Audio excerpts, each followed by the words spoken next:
Join me as I dive into the Battle of Gaugamela and see if I can figure out how Alexander the Great pulled off such a massive win.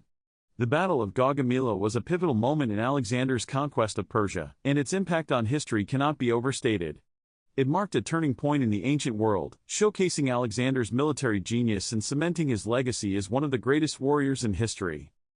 Alexander faced some serious challenges heading into the battle. The Persian army, led by Darius III, was enormous, with estimates suggesting it was over 100,000 men strong. To put that into perspective, Alexander's army was less than half that size. The terrain wasn't exactly favorable for Alexander either. The battlefield was a flat, open plain, which would have played to the strengths of the Persian cavalry. The Persian army was also incredibly well equipped, with a large contingent of skilled archers and a formidable cavalry. Darius III had assembled a veritable who's who of satraps and nobles, all eager to prove themselves on the battlefield. It's no wonder that Alexander was outnumbered and outmatched on paper.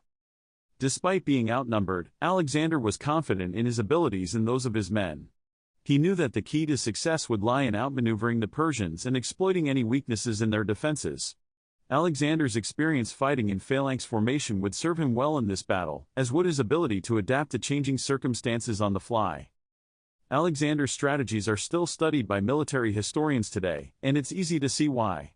He made innovative use of his cavalry, deploying them in a way that would have been difficult for the Persians to anticipate.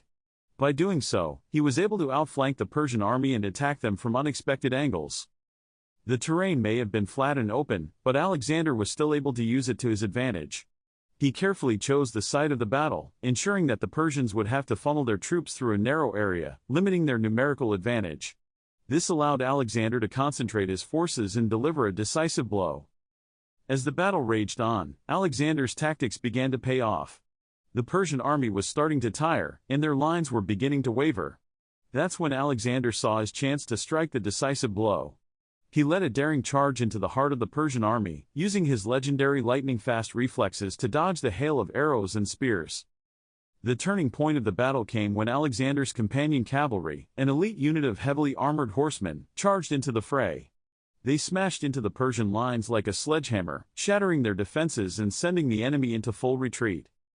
The aftermath of the Battle of Gaugamela was devastating for Persia. Darius III fled the battlefield, leaving his army to fend for itself. The Persians suffered heavy casualties, and their empire would never be the same again. For Alexander, the victory marked a major milestone in his campaign, cementing his status as a military genius and setting him on the path to conquer the known world. So, what do you think about Alexander's strategies at Gaugamela?